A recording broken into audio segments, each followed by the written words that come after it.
राजनीतिक हलचल काफी तेज है। मुकेश सहनी ही एकमात्र ऐसे घटक हैं महागठबंधन में जिन्होंने अब तक अपने उम्मीदवारों को सिंबल नहीं बांटा है। अब तक मुकेश सहनी के उम्मीदवारों की सूची नहीं आई है। आधिकारिक रूप से मुकेश सहनी महागठबंधन में कितनी सीटों पर चुनाव लड़ेंगे उसकी घोषणा नहीं हुई है। मित्रों, आप देख रहे हैं पॉलिटिकल आइडिया, मैं हूं प्रदीप कुमार। जब विधानसभा चुनाव के प्रथम चरण के लिए जो नामांकन करना है उसकी कल अंतिम तिथि है, लेकिन अब तक मुकेश सहनी को कितनी सीट पर लड़ना है चुनाव, किन किन क्षेत्रों से लड़ना है, अब तक ये महागठबंधन के तरफ से आधिकारिक घोषणा नहीं हुई है।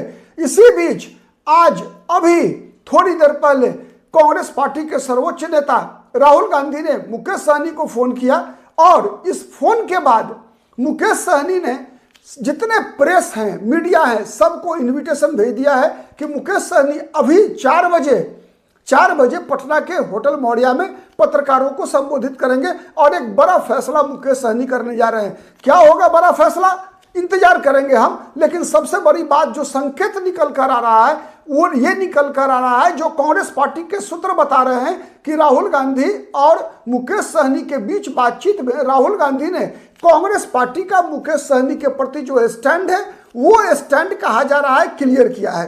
राहुल गांधी ने बताया जाता है कि राहुल गांधी ने कहा है कि मुकेश सहनी को जो एक प्रकार से आपसी बातचीत में यह तय हुआ है कि मुकेश सहनी 16 से 18 सीटें लड़ेंगे, तो मुकेश सहनी के लिए कांग्रेस पार्टी ने 8 सीट अपनी कम कर दी है।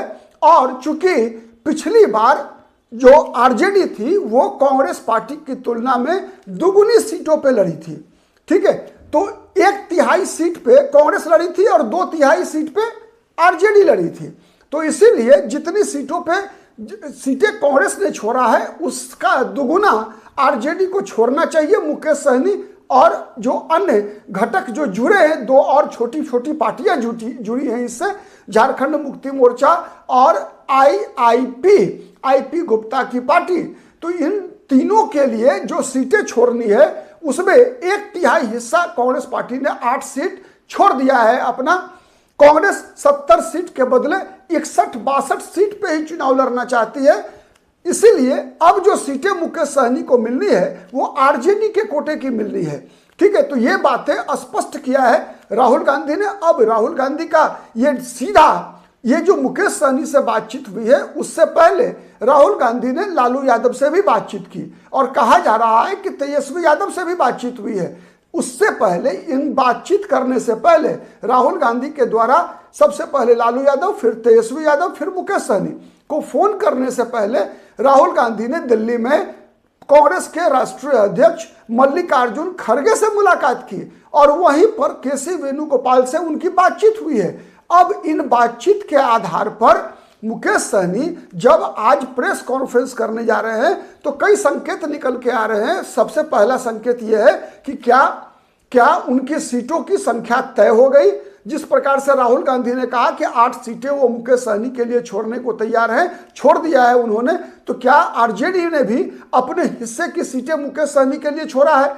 अगर छोड़ा है तब तो मुकेश सहनी अपने उम्मीदवारों की सूची जारी कर सकते हैं, अपने उम्मीदवारों को सिंबल प्रदान करने की बात कर सकते हैं। उनके जितने भी संभावित उम्मीदवार हैं सब पटना में उनके आवास पर एक तरह से जिसे हम कहते हैं ना डेरा डालना, तो वो डेरा डाल चुके हैं। उनके मुकेश सहनी के उम्मीदवार लगभग तैयार हैं। उनकी पत्नी भी चुनाव लड़ना है, उनकी पत्नी को भी, उनके भाई संतोष सहनी भी उम्मीदवार होने वाले हैं। कई और उनकी पार्टी के जो प्रदेश के अध्यक्ष हैं बाल गोविंद बिंद, उनके भी चुनाव लड़ने की संभावना है। तो ऐसे कई उम्मीदवारों को एकदम का अलर्ट मोड में रखा गया है कि जब भी इस बात की घोषणा होगी तभी वो सिंबल लेकर अपने अपने निर्वाचन क्षेत्र में चले जाएंगे और कल सुबह फर्स्ट आवर में नामांकन करना है। एक संभावना है। दूसरी संभावना है डराती है। दूसरी संभावना डराती क्यों है? इसलिए कि पिछली बार विधानसभा चुनाव के दौरान आज ही के दिन, आप याद कीजिएगा, आज ही के दिन आप कैलेंडर निकाल कर देखिए, जब प्रथम चरण के चुनाव के लिए नामांकन का अंतिम दिन था उसकी पूर्व संध्या पर आज ही के दिन उसी होटल मौर्या में जहां आज मुकेश सहनी पत्रकार वार्ता करने वाले हैं, प्रेस कॉन्फ्रेंस करने वाले हैं, अपना पीसी करने वाले हैं। उसी मोरिया होटल में मुकेश सहनी ने जब महागठबंधन का प्रेस कॉन्फ्रेंस हो रहा था, जिसमें तेजस्वी यादव मौजूद थे, आरजेडी के राष्ट्रीय प्रवक्ता मनोज झा मौजूद थे, आरजेडी के वरिष्ठ नेता अब्दुल बारी सदकी मौजूद थे, कांग्रेस पार्टी के तत्कालीन प्रदेश अध्यक्ष मदन मोहन झा मौजूद थे, सीपीआई के रामनरेश पांडे मौजूद थे, सीपीआई एमएल के नेता मौजूद थे, सबके सब मौजूद थे। उन सब की मौजूदगी में याद कीजिएगा कि मुकेश सहनी भी वहां मौजूद थे। लेकिन पीसी शुरू होते ही जब ही तेजस्वी यादव ने और मनोज झा, सबसे पहले मनोज झा सबको एड्रेस कर रहे थे कि अब तेजस्वी यादव हर घटक के दलों के सदस्य सीटों की संख्या और सीटों का नाम बताएंगे, तभी मुकेश सहनी वहां हंगामा करते हैं और बताते हैं कि तेजस्वी यादव ने उनके पीठ में छुरा भोंका है, उनको डिप्टी सीएम का वादा किया था जिस वादा को पूरा नहीं किया जा रहा है, उनको 22 सीटें देने की बात थी जो अभी तक नहीं दिया गया है। तो ये बातें कहते हुए मुकेश सहनी उसी बैठक से प्रेस कॉन्फ्रेंस से निकलकर बाहर चले गए थे और सीधे दिल्ली जाकर वो अमित शाह से मिले थे। तो ये एक इतिहास है। तो दूसरा घटना थोड़ा डराता है। तीसरी बात जो है वो ये कि क्या मुकेश सहनी इसके अलावे भी और कुछ विशेष बात बताने जा रहे हैं आज की पत्रकार वार्ता में।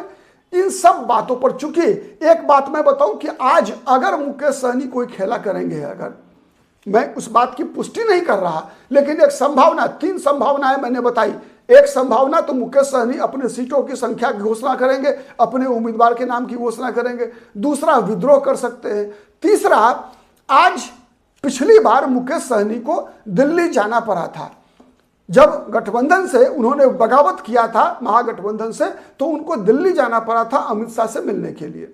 लेकिन मैं केवल आज आपकी जानकारी के लिए बता रहा हूं कि आज से लेकर लगातार 3 दिन तक अमित शाह पटना में ही हैं अमित शाह, ठीक है। और उससे पहले मैं आपको बताऊं कि मुकेश सहनी ने पहले, अभी जो 4 बजे पीसी होने वाली है, उससे पहले मुकेश सहनी ने 3:30 का ही टाइम दिया था पीसी के लिए, ठीक है। तो अब देखना है इस पीसी में मुकेश सहनी आज कौन सा धमाका करते हैं, या फिर ये एक रूटीन प्रेस कॉन्फ्रेंस होकर रह जाता है। इस पर हमारी नजर लगी है, हर खबर पर हमारी नजर है। और विशेषकर मुकेश सहनी, चिराग पासवान, ये तो 2 ऐसे बिहार के चेहरे हैं जिनकी बड़ी भूमिका इस विधानसभा चुनाव में होने वाली है। और इन दोनों की भूमिका पर ही अगली सरकार का भविष्य, सरकार कैसी बनेगी, किसकी बनेगी, कौन मुख्यमंत्री होंगे, कौन उप मुख्यमंत्री होंगे, इसका निर्धारण होना है इन्हीं 2 चेहरों पर।